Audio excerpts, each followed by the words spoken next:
नमस्कार।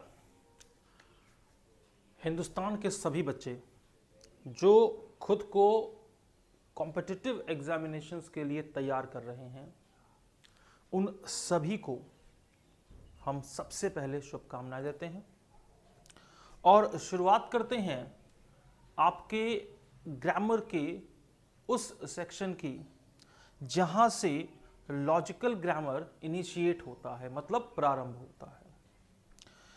जैसा कि आपको हमने पहले बताया कि आपका जो कॉम्पिटिटिव एग्जामिनेशन का सिलेबस होता है वो 3 हिस्से में डिवाइडेड है।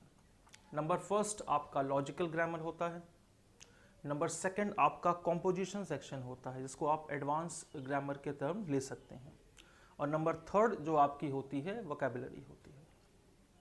जब तक इन तीनों को आप नहीं मिलाओगे तब तक आप कंपटीशन को क्रैक नहीं कर पाओगे। आप आम भाषा में ये समझो अगर कि जो आपके लॉजिकल ग्रामर के टर्म्स हैं, जो जिसको आप बेसिक या फंडामेंटल ग्रामर कहते हो, वो बिल्डिंग मटेरियल्स हैं।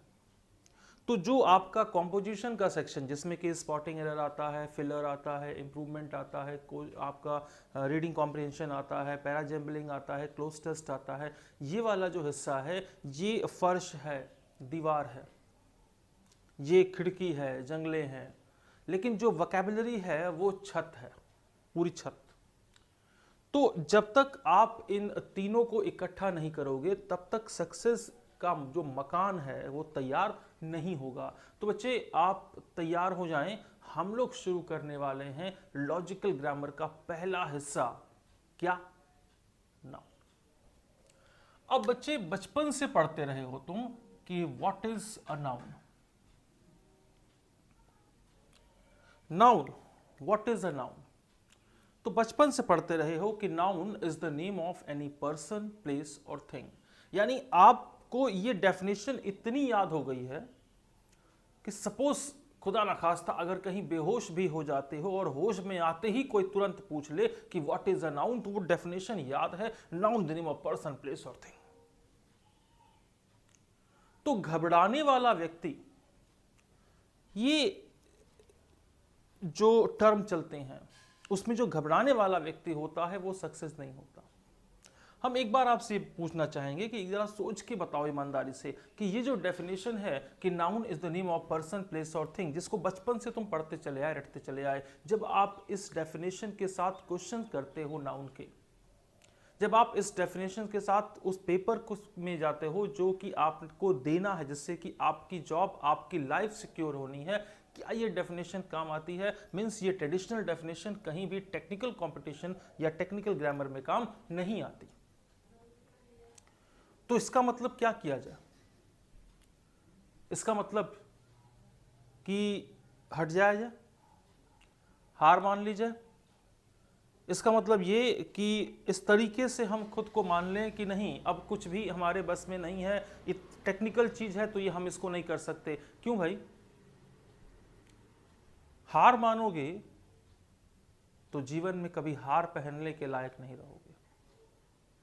जिसने हार नहीं मानी, इस संसार ने उसे ही हार पहनाया है। जो हारा है उसको जीवन में कभी हार नसीब नहीं हुआ। बेटा 16 कलाओं में संपूर्ण थे भगवान कृष्ण, लेकिन एक बार एक दैत्य था और उस दैत्य को वरदान था कि वो किसी साधु की नेत्राग्नि से जलेगा। उसको जलाने के लिए भगवान कृष्ण रणछोड़ के नाम से प्रसिद्ध हो गए। वो जब रण छोड़ कर भागे तो उन 16 कलाओं से संपूर्ण भगवान कृष्ण को इस संसार ने नहीं बख्शा, तो तुमको क्या बख्शेगा? तो तुम इस बात को सोचकर चल लो कि अगर तुम सफल हो तो सब तुमसे जुड़ना चाहेंगे, और अगर तुम असफल हो तो हर कोई केवल और केवल दोष तुम्हें देगा। ये संसार की नियति है बच्चे, ये इंसानी फितरत है कि सफलता का श्रेय खुद को और असफलता का दोष हमेशा दूसरों को देता है। तो इन सब तमाम चीजों को किनारे कीजिए। हम लोग यहां से जो टेक्निकल ग्रामर स्टार्ट कर रहे हैं वो आपकी लाइफ चेंजिंग कंडीशन होगी, इसलिए केयरफुली पढ़ेंगे, कॉपी और पेन अपने पास रखेंगे। बहुत इंपॉर्टेंट स्टार्ट कर रहे हैं टेक्स्ट सेक्शन। आपको नाम है नाउन। अब नाउन को थोड़ा सा अगर हम ब्रेक करते हैं तो no plus un is equal to noun. थोड़ा टेक्निकली समझते हैं कि no plus un is equal to noun, इसका मतलब कि नो का मतलब होता है नहीं और अन का मतलब होता है नहीं। तो जहां कुछ भी नहीं ना हो, हमने कहा कुछ भी नहीं ना हो, अगर कुछ भी नहीं नहीं होगा तो सब कुछ हां होगा। तो नाउन का मतलब क्या हुआ? नाउन का मतलब हो गया कि whatever we see around us is considered as noun. हमको अपने आसपास जो दिखता है, जो दिखता है सब नाउन है। तो हमको अपने आसपास क्या दिखता है भाई? हमको अपने आसपास दिखती है इंसान, पेड़ पौधे, जीव जंतु, वट एवर, चाहे वो लिविंग हो चाहे वो नॉन लिविंग हो, चाहे वो प्रेजेंट हो चाहे वो एब्सेंट हो, चाहे हम उसको जानते हो चाहे उसको न जानते हो, चाहे वो जिंदा हो या मुर्दा हो, स्थूल हो सूक्ष्म हो, एवरीथिंग इज नाउन। तो सिंपल कॉम्पिटिटिव कंडीशन में अगर आप सोचे, सिंपल लॉजिकल तरीके से सोचे, तो any naming word is noun. धरती की कोई भी चीज जिसका नाम है वो सब की सब क्या है? नाउन है। बेटा any naming word is noun.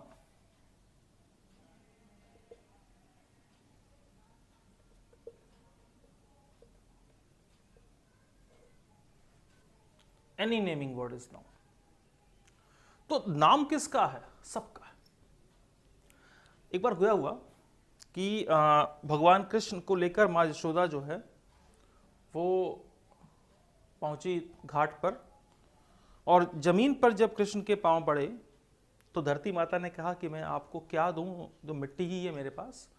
तो कृष्ण ने उस मिट्टी को प्रसाद समझ के जब खाना शुरू किया तो शोर मचा कि यशोदा तेरा लल्ला जो है वो मिट्टी खा रहा है। तो जब मां दौड़ के आई और मुख जब खुलवा के देखा भगवान कृष्ण का, तो उसमें कि जीव जंतु चर अचर सर हरि मुख में लखीमात, कि जितना ब्रह्मांड की चीजें थी वो सब की सब कृष्ण के मुख में थी। आप इसको नाउन के साथ जोड़ सकते हैं कि जीव जंतु चर अचर सब इज कहई नाउन। थोड़ा हमने बनाया है कि धरती पर जितनी चीजें हैं वो सब की सब नाउन है। अब अगर हम नाउन के साथ जुड़ते हैं तो आपको सबसे पहले समझना है नाउन सिलेबस। आपके पेपर में नाउन के कौन कौन से टर्म्स आएंगे? सबसे पहले basic terms and correct uses.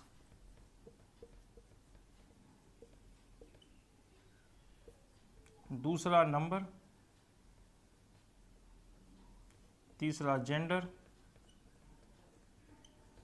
और चौथा case.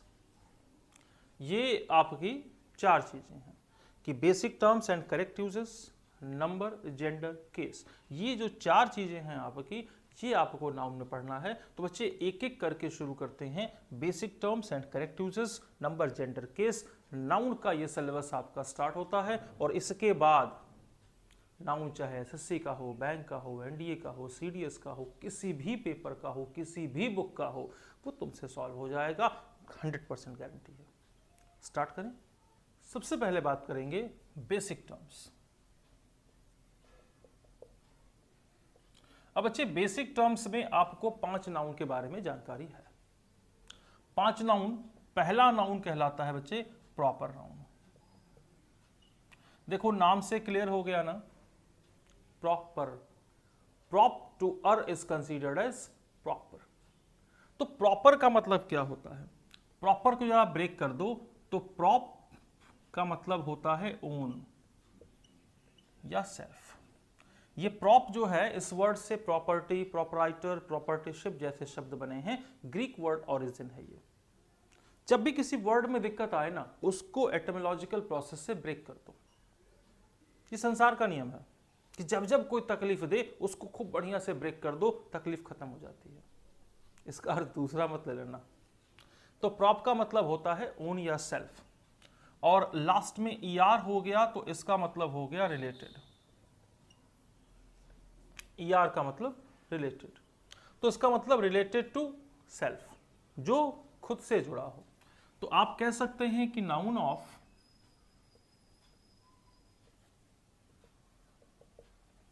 Non alternative terms is known as proper noun. Non alternative terms, जिस नाउन का कहीं कोई दूसरा विकल्प न हो।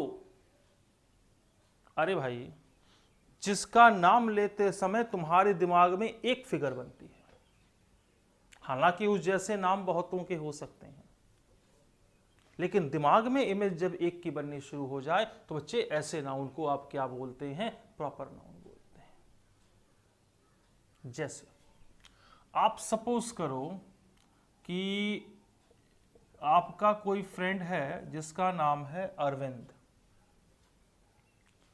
और हमने कहा कि अरविंद जो है कल मेरे साथ राजस्थान जाएगा। अब अरविंद नाम से एक व्यक्ति और हैं जिनको हम लोग बड़ा अच्छे तरीके से जानते हैं, हमारे दिल्ली के सीएम केजरीवाल साहब। तो अरविंद राजस्थान जाएगा तो वो अरविंद कौन होगा? केजरीवाल साहब होंगे क्या? नहीं, वो अरविंद आपका फ्रेंड होगा। हमने कहा राहुल की तबीयत खराब है, तुम्हारा फ्रेंड है कोई राहुल, हमने कहा उसकी तबीयत खराब है, तो राहुल तो तुम्हारा फ्रेंड ना हुआ, लेकिन नाहुल राम का एक व्यक्ति और है, कौन? कांग्रेस के लीडर हैं हमारे गांधी जी, राहुल गांधी। तो हमने कहा कि राहुल की तबीयत खराब है, तो इसका मतलब क्या हम राहुल गांधी की बात कर रहे हैं? नहीं बच्चे, जिस चीज को बोलते समय दिमाग में कहीं कोई दूसरा ऑल्टरनेटिव जन्म ही नहीं लेता। अब अगर किसी का नाम सूरज है और हम कहें कि आज सूरज नहीं निकला, तो इसका मतलब क्या कि जो सूरज नाम वाला व्यक्ति है वो आज घर से बाहर नहीं निकला। आप एक देखो, व्हाइट हाउस जहां अमेरिका के राष्ट्रपति रहते हैं, व्हाइट हाउस है और आपने कुछ नहीं किया, व्हाइट हाउस बोलेंगे तो उसी प्रेसिडेंट ऑफ अमेरिका का रेजिडेंस आपके माइंड में आएगा, लेकिन आपने अपना मकान बनवाया, उसको व्हाइट पेंट करा लिया और उस पर ऊपर लिख दिया व्हाइट हाउस, तो क्या अमेरिका के राष्ट्रपति जो है वो अपना मकान छोड़कर आपके यहाँ रहने आ जाएंगे? इन सब छोटी छोटी चीजों को आप समझोगे तो बच्चे, proper noun is what? Proper noun वो है जिसका कहीं कोई दूसरा ऑल्टरनेटिव नहीं है। Point clear? आगे बढ़ते हैं। प्रॉपर नाउन के बाद कॉमन नाउन की बात करें।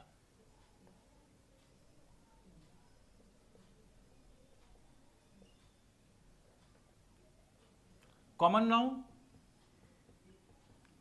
जातिवाचक संज्ञा।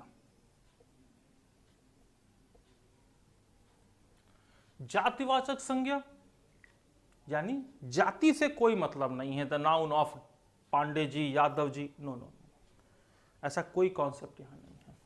कॉमन को जब ब्रेक करोगे ना बच्चे, तो कॉम शब्द का मतलब होता है ऑल। इस वर्ड से कंपनी, कम्युनिकेशन, कम्युनिटी जैसे शब्दों का निर्माण होता है। तो कॉम शब्द का मतलब होता है ऑल। ऑन का मतलब होता है रिलेटेड।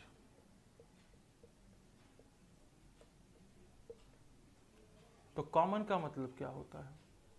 रिलेटेड टू ऑल, जिसका संबंध सबसे है। अब सोचो, जो सबसे जुड़ा होगा वो तो आम आदमी होगा ना भाई। तो कॉमन नाउन की एक सिंपल सी कंडीशन बताते हैं कि noun that has a shape can be counted or has alternatives। तीन चीजें हैं भाई जिस नाउन की आकृति होती है, जिसकी आप गिनती कर सकते हैं और जिसका विकल्प होता है। इसे आप क्या बोलते हैं? Common noun. अब जैसे हमारे हाथ में ये पेन है, आप देखो कि इस पेन का एक शेप है, इस जैसे और भी पेन है, हम इसको गिन भी सकते हैं। ये पेन कौन सा नाउन है? Common noun.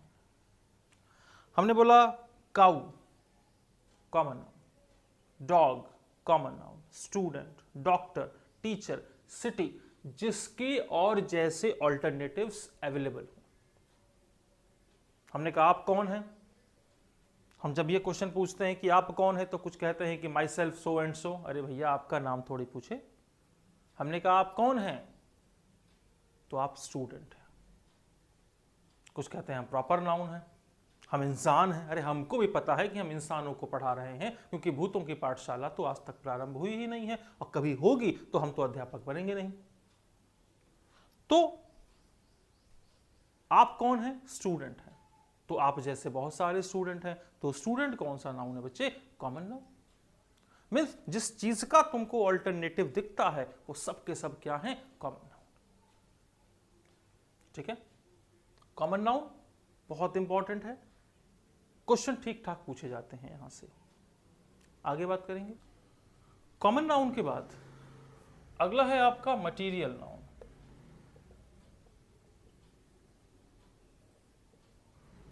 मटीरियल नाउन का मतलब होता है धातुवाचक संज्ञा। इसको पदार्थवाचक संज्ञा भी कहते हैं। Matter plus al, matter plus Y plus al is considered as material, यानी मैटर आई का Y plus A L. Material का मतलब क्या होता है कि नाउन ऑफ नॉन शेप्ड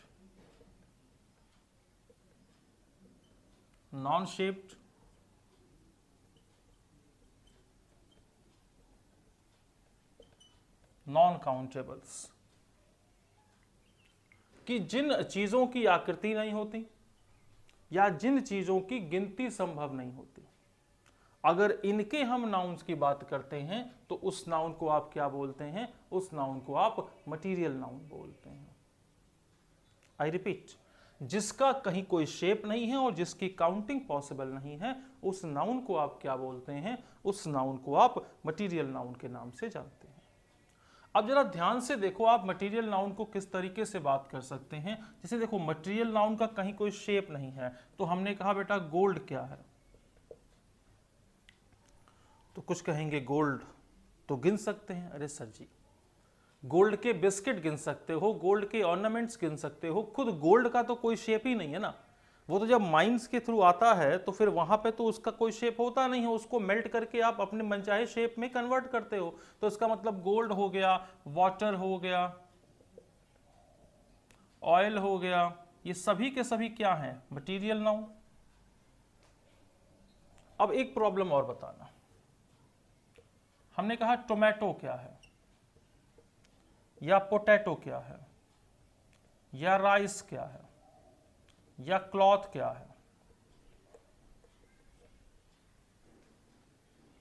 तो अब कुछ कंफ्यूज हो जाएंगे, कहेंगे यार टोमेटो, टमाटर की तो का शेप होता है, आलू का शेप होता है, कब भाई साहब शेप होता है, ठीक, लेकिन आप उसको काउंटिंग फॉर्म में पाते हो क्या? जो भी चीजें काउंटेबल फॉर्म में नहीं है वो कॉमन में कन्वर्ट नहीं होती। आपको अगर टमाटर या आलू खरीदना हो, दुकानदार से कैसे कहते हो? 2 आलू देना, आधा टमाटर, आधी मिर्ची देना, अभी आ रहा हूं। नहीं ना sir ji, metric form, everything that you get in metric form, हर वो चीज जिसको आप मापन या तौल की अवस्था में पाते हैं, वो सब का सब मटेरियल नाउन है। मापन या तौल का मतलब जिसको लीटर में पाते हो, मीटर में पाते हो, किलो में पाते हो, ग्राम में पाते हो, किलोग्राम में पाते हो, वो तमाम चीजें बच्चे मटेरियल नाउन है। इसका मतलब टोमेटो, पोटैटो, राइस, ये सब के सब आपकी क्या हैं? Material noun.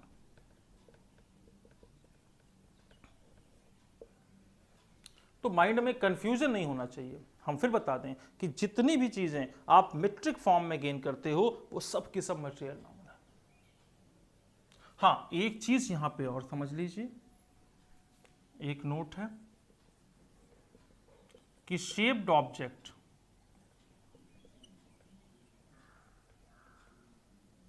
From material noun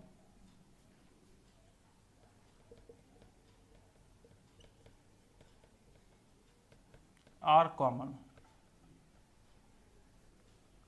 अगर मटेरियल नाउन से कोई शेप्ड ऑब्जेक्ट बनाना हो, या मटेरियल नाउन से कोई ऐसा ऑब्जेक्ट बना हो जिसकी आकृति हो, जिसका शेप हो, तो आप उसे कॉमन नाउन मानते हैं या आप उसे कॉमन नाउन कहते हैं। ठीक है, ध्यान से देखिए कैसे। शेप्ड ऑब्जेक्ट की पोजीशन पे चलते हैं। जैसे हमने कहा राइस, अब ये राइस आपका मटेरियल नाउन है, लेकिन हमने कहा बैग ऑफ राइस, तो बैग ऑफ राइस क्या हो गया भैया, बैग ऑफ राइस आपका कॉमन नाउन हो गया। या हमने बोला मिल्क, तो मिल्क क्या है, मटेरियल नाउन है, तो हमने कहा बॉटल ऑफ मिल्क, तो बॉटल ऑफ मिल्क क्या है बच्चे, बॉटल ऑफ मिल्क आपका कॉमन नाउन है। या हमने बोला गोल्ड, तो गोल्ड कौन सा है, मटेरियल नाउन है, लेकिन हमने कहा गोल्ड रिंग, तो गोल्ड रिंग क्या है आपका, गोल्ड रिंग आपका जो है वो कॉमन नाउन है। तो मटेरियल नाउन से जो भी चीज शेप फॉर्म में कन्वर्ट की जाती है उसे आप कॉमन नाउन के नाम से जानते हैं। ये इंपॉर्टेंट कॉन्सेप्ट है, आप इसको बहुत केयरफुली नोट करेंगे। ठीक है भाई, मटेरियल नाउन के बाद आगे बढ़ते हैं नाउन के चौथे पॉइंट की तरफ। इसे कहते हैं आप एब्स्ट्रैक्ट नाउन।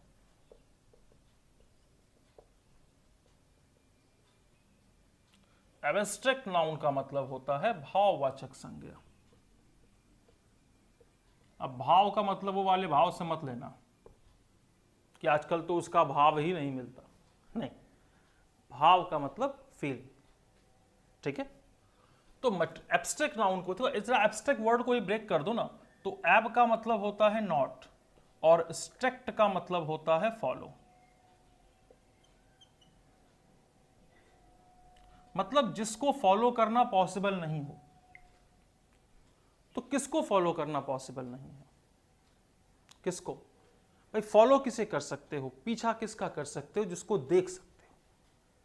और जिसको फॉलो नहीं कर पा रहे हो, इसका मतलब क्या कि उसको देख नहीं पा रहे हो। तो जिसको देख नहीं पा रहे हो उसको कर क्या पा रहे हो, उसको फील कर पा रहे हो। तो आप कह सकते हैं कि एब्स्ट्रैक्ट नाउन इज व्हाट, कि नाउन ऑफ फीलिंग और इमोशन, कि भावनाओं या इमोशंस को जो जिस टर्म से शो करते हैं, जिस टर्म के साथ दिखाते हैं, उसे आप एब्स्ट्रैक्ट नाउन कहते हैं। एक और इंफॉर्मेशन आप समझिए कि ये एब्स्ट्रैक्ट नाउन में ये इकलौता, ये सॉरी एब्स्ट्रैक्ट जो नाउन है आपका, वो इकलौता ऐसा नाउन है जिसको आप इंटर कन्वर्स कर सकते हैं। आप जब आगे बढ़ेंगे तो आपको ऐसे भी मोड मिलेंगे जहां पे नाउन के प्लेस पर वर्ब आ जाएगा, या नाउन के प्लेस पर एडजेक्टिव आ जाएगा, या एडवर्ब आ जाएगा। तो दूसरे पार्ट्स ऑफ स्पीच या फिर कॉमन नाउन आ जाएगा। तो किसी दूसरे पार्ट्स ऑफ स्पीच या फिर कॉमन नाउन से अगर कोई नाउन इंटर कन्वर्ज होता है, बनता है, तो वो एब्स्ट्रैक्ट नाउन है। तो एब्स्ट्रैक्ट नाउन इसलिए इंपॉर्टेंट हो जाता है क्योंकि इसमें जो कन्वर्जन के टर्म होते हैं वो जुड़े होते हैं, हर टर्म पे जुड़े होते हैं। और अगर कन्वर्जन के टर्म इसमें जुड़े हुए हैं तो इसका मतलब एब्स्ट्रैक्ट नाउन को केयरफुली पढ़ना हमारी बहुत बड़ी रिस्पॉन्सिबिलिटी है। आप इसमें बहुत सारे एग्जाम्पल ले सकते हैं, जैसे कि ट्रस्ट, फेथ, लव, हेट, ये बहुत सारे एग्जाम्पल्स आप ले सकते हैं। लेकिन एक जानकारी और समझें कि जिस वर्ड के लास्ट में शिप है, हुड है, डम है, नेस है, इटी है, एशन है, ANCE है, ANCY है, ये सब आपके एब्स्ट्रैक्ट नाउन ही बनते हैं। जैसे अगर हम बोलें फ्रेंड, तो फ्रेंड कॉमन नाउन है, लेकिन फ्रेंड से बन गया फ्रेंडशिप, ये एब्स्ट्रैक्ट केस का नाउन है। अगर हम बोलते हैं चाइल्ड, तो चाइल्ड कॉमन नाउन है, लेकिन चाइल्ड से बन गया चाइल्डहुड, ये एब्स्ट्रैक्ट केस का नाउन है। अगर हम बोलते हैं फ्री, तो फ्री एडजेक्टिव है और फ्री के साथ जोड़ दिया फ्रीडम, तो ये आपका एब्स्ट्रैक्ट केस का नाउन है। अगर हम कहते हैं पोलाइट, तो पोलाइट आपका एडजेक्टिव है, पोलाइट से कर दिया पोलाइटनेस, ये एब्स्ट्रैक्ट केस का नाउन है। अगर हम कहते हैं नेशनल, तो नेशनल आपका एडजेक्टिव है, नेशनलिटी कर देंगे तो एब्स्ट्रैक्ट केस का नाउन है। अगर हम कहते हैं क्रिएट तो क्रिएट वर्ब है, लेकिन क्रिएट के साथ जोड़ दीजिए एशन, तो क्रिएशन आपका एब्स्ट्रैक्ट केस का नाउन है। ठीक है। अगर हम कहते हैं क्लियर तो क्लियर आपका जो है एडजेक्टिव होगा, क्लियरेंस एब्स्ट्रैक्ट केस का नाउन है। ठीक है। अगर हम कहते हैं टेंड तो टेंड मतलब प्रवृत्ति, एब्स्ट्रैक्ट केस का नाउन है। टेंडेंसी आप जाएंगे तो ये एब्स्ट्रैक्ट केस का नाउन है। मतलब 5 नाउन में इकलौता ऐसा नाउन है जिसको इंटर कन्वर्स कर सकते हैं, मतलब जिसको एक फॉर्म से दूसरे फॉर्म में कन्वर्ट कर सकते हैं। ठीक है बच्चे।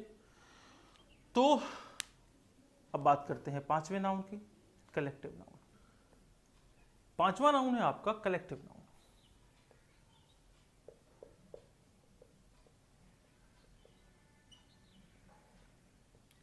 इसको कहते हैं समूहवाचक संज्ञा।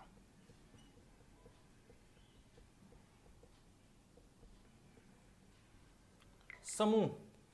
आप कलेक्टिव नाउन के साथ थोड़ा सा जुड़िए। कलेक्टिव को आप जब ब्रेक करते हैं ना बेटा, तो कॉल शब्द का मतलब होता है विथ, लेक्ट का मतलब होता है मिल्क, और इव का मतलब होता है पोजीशन। अब जिसकी पोजीशन मिल्क जैसी हो, दूध जैसी हो, उसे आप कलेक्टिव कहते हैं। कुछ कहेंगे बड़ा गलत पढ़ा रहे हैं, हम पढ़ रहे हैं कलेक्टिव नाउन, इसमें दूध लगा दिए, मिल्क लगा दिए, ये क्या कोरिलेशन है? तो बच्चे आप जो चीज पढ़ रहे हो वो लैंग्वेज है, और language day to day emotions के साथ कनेक्ट होती है। लैंग्वेज का कहीं कोई सीमित दायरा हो ही नहीं सकता। अच्छा, किसी भी चीज का नाम रखा कब जाता है? किसी भी चीज का नाम रखा जाता है उसकी क्वालिटी के अकॉर्डिंग, या फिर उसके वर्क यानी काम करने के तरीके के अकॉर्डिंग। अब जैसे रावण का नाम रावण क्यों पड़ा?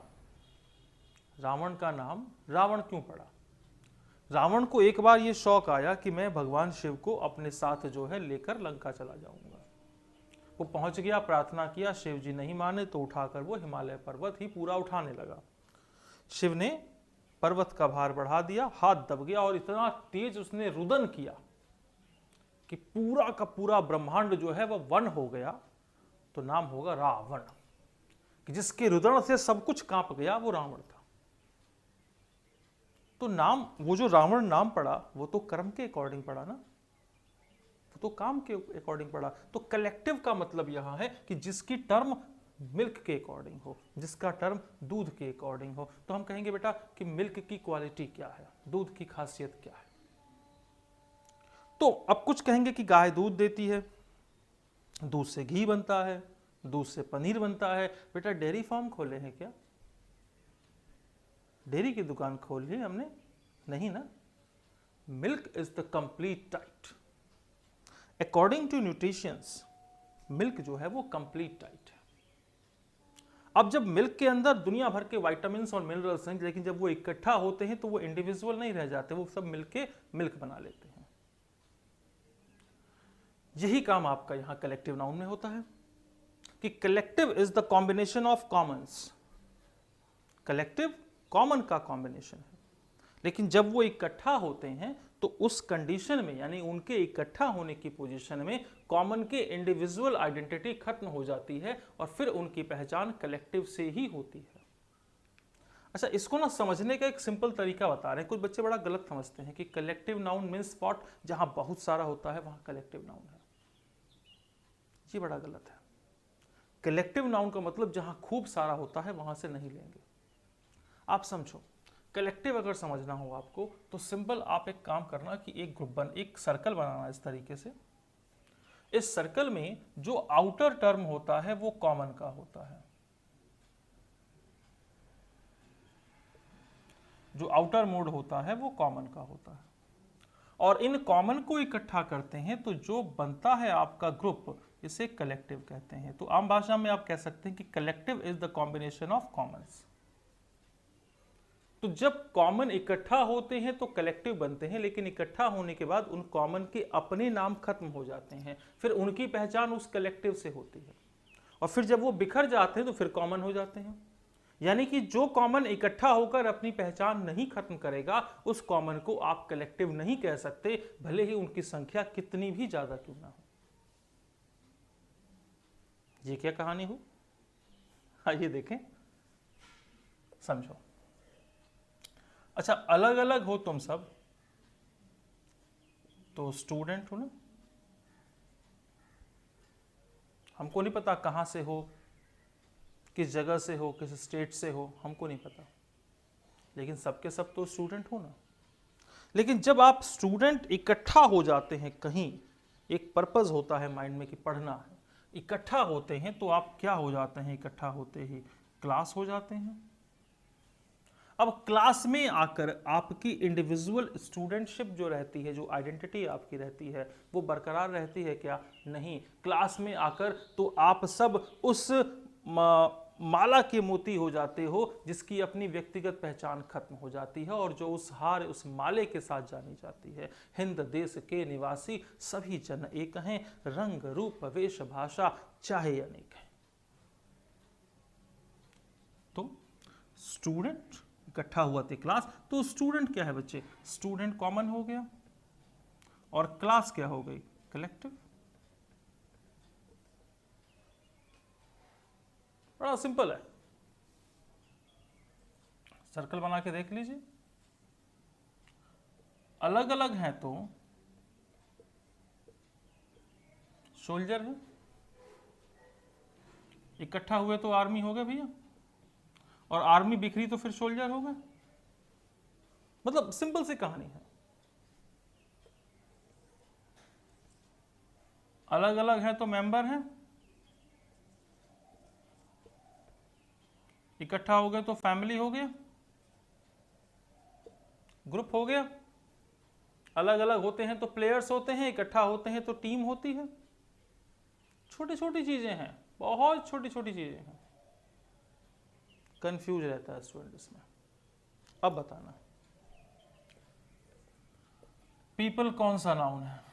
कुछ छूटते ही कहते हैं कलेक्टिव नाउन है। प्रभु, पीपल कौन? जो इकट्ठा है वही, जो हर जगह बिखरा वो पीपल नहीं है, वो भी पीपल है। तो पीपल कौन? पीपल वो जो हर जगह है, जो बिखरा है, जो जो इकट्ठा है। तो people is what? Collective noun की कॉमन नाउन? Common noun. तो उस तरीके से पब्लिक क्या है? इन सेम मैनर पब्लिक भी बिखरी हुई है, public is the common noun. तो अगर हम कहें क्राउड क्या है? अब क्राउड कलेक्टिव है, क्योंकि क्राउड जब बिखरता है तो पब्लिक और पीपल हो जाता है, क्राउड कलेक्टिव है। सिंपल, इकट्ठा होते ही जिनकी इंडिविजुअल पहचान खत्म वो कलेक्टिव, इकट्ठा होने के बाद फिर अलग होने के बाद फिर वो कॉमन। जैसे अगर तुमसे हम कहें 200 स्टूडेंट्स, कौन सा नाउन? कुछ सोचेंगे 200 स्टूडेंट बहुत ज्यादा है, कलेक्टिव नाउन होगा। नहीं प्रभु, 200 students is not a collective noun. 200 student अलग होकर भी 200 हैं और इकट्ठा होकर भी 200 हैं। 200 students is a common noun.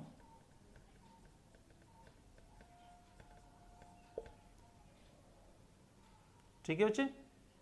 तो बेटा हम लोगों ने अब बात की बेसिक मोड की। ये बताना इसलिए जरूरी होता है क्योंकि बहुत सारे स्टूडेंट ये पहचान ही नहीं कर पाते कि आखिर ये नाउन कौन सा है। लेकिन ये इतना आसान नहीं है। जब आप बात करते हो अपने पेपर के लिए, जब आप बात करते हो स्पॉटिंग एरर के क्वेश्चंस के लिए, आप बात करते हैं फिलर और क्लोज टेस्ट के क्वेश्चंस के लिए, तो इन नाउन के करेक्ट यूजेस, टेक्निकल यूजेस की बात करते हैं। तो अब हम लोग प्रवेश कर रहे हैं टेक्निकल यूजेस ऑफ नाउन, जो हाईली इंपॉर्टेंट है और जहां से क्वेश्चन आना ही आना है, कोई रोक नहीं सकता। तो चलिए पार्ट 2 की ओर चलते हैं, नाउन के करेक्ट यूजेस की तरफ।